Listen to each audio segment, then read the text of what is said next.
All right, then the next clip here is the moderator. The moderator stepping in and saying, Trump's a liar. Play clip.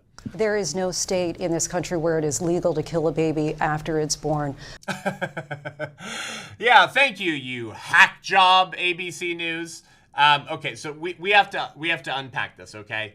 Do you guys remember the Born Alive Abortion Survivors Protection Act? This was Ben Sass, senator from Nebraska, 2019. It was actually because of Ralph Northam's infanticidal apologetics comments that led Ben Sass to propose this bill, the Born Alive Abortion Survivors Protection Act.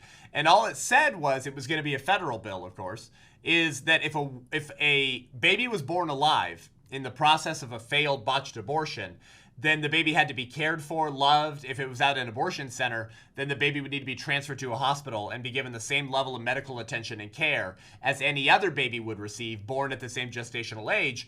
And the authorities and those involved with, receiving this born alive baby that was supposed to be aborted, needed to report the fact to the authorities that this infant, this baby, was born alive when it was supposed to be dissected and dismembered 6 inches away in the vaginal canal. Because, you know, when you slip out of the vaginal canal, you know how it works, right? The fetus fairy sprinkles magical personhood conferring fairy dust on the child, and so when the last toe leaves the vaginal canal, it's a person now. Oh my gosh, that, you know, so you know the magical birth canal. So that's how that works, and so that the baby would have to be cared for, loved, and you have to report the fact that, oh well, here's an infant now. Sorry, mom, I know you paid for an abortion, which means you requested a dead child, and we didn't deliver on what you paid for. The baby's here now. So that was going to be federal protections, and the bill was going to have teeth. It was going to criminalize doctors and abortionists who allowed the baby to die or didn't even report the fact to the authorities that the baby survived a botched abortion. Nancy Pelosi vetoed that bill over 100 times. Did you hear that? An anti-infanticide bill was vetoed by Nancy Pelosi and the Democrats over 100 times. The only Democrat senators to vote for that bill were Joe Manchin, Bob Casey, and Doug Jones. The only Democrat senators who were uncomfortable with the direction of their party and were willing to stand against it. And the Democrats' defense when they voted against anti-infanticide bills was they said, we already have laws against infanticide. That's what that ABC News moderator just said, right? There's no state in America where infanticide is legal. Okay, sure, but when you don't punish anything, then you can get away with it, and so it's still happening. Trump's point is not that there's a bunch of states in America where it's legal in the law to just chop the head off of an infant. He's saying that's what the Democrats are pushing for, and actually sometimes this is happening in America. That's his point, okay? But the Democrat, well, we already have laws against infanticide. So Ben Sass and the Republicans who have this anti-infanticide bill, they were arguing at the time, it's just a Trojan horse bill. Yeah, it's a Trojan horse bill with a far-right anti-abortion goal.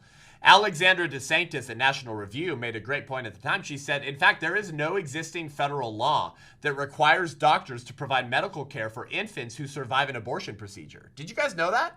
There's no existing federal law that requires medical providers and doctors to care for infants who survive a botched abortion. The Born Alive Infant Protection Act under George W. Bush from 2002 did establish that the term person, human being, and child in federal law includes every infant born alive even after an abortion.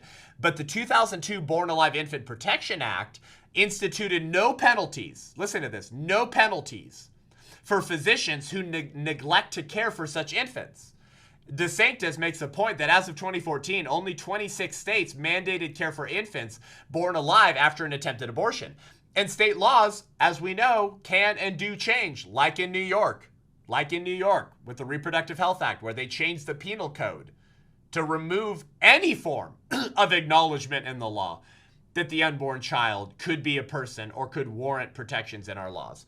So why would Senate Democrats, and who voted against the Born Alive Abortion Survivors Protection Act that would have criminalized people who allowed infants to die who were born alive during failed abortions? What senator voted against that anti-infanticide bill when she was a senator in California? Kamala Harris. That's what Trump should have pointed out. And so why would Senate Democrats like Kamala Harris ignore the lack of laws requiring states to provide medical care to babies born alive during failed abortions? Why would they ignore? Because that's what they want. They want to expand the killing of babies even after birth, okay? So when the moderator says there's no state in America where infanticide is legal, okay, but it's still happening because there's no criminalization. There's no penalties for physicians or doctors who allow the baby to die. We just talked about Tim Walz in Minnesota. We have literally a state agency report from July 1st, 2020, showing that actually in 2019 and 2021, at least 7 babies or more were allowed to die on a table and were not given life-saving care, even though they were born alive during the process of a failed abortion. We have a word for that. It's called infanticide. We literally have proof that this has happened in America because there's no penalties. Kamala Harris's VP pick, Tim Walz, changed the law in Minnesota to remove reporting requirements for babies who were born alive during botched failed abortions. That's infanticide. That's allowing it. Even if it's not quote unquote legal, it's being allowed and nothing's being done about it. No penalties are happening. ABC News, you political abortion hacks. But most of the American people are not going to hear this. They're not going to see this. I don't have a big enough platform. Okay? And they're just going to go along with what they heard on ABC News. Okay?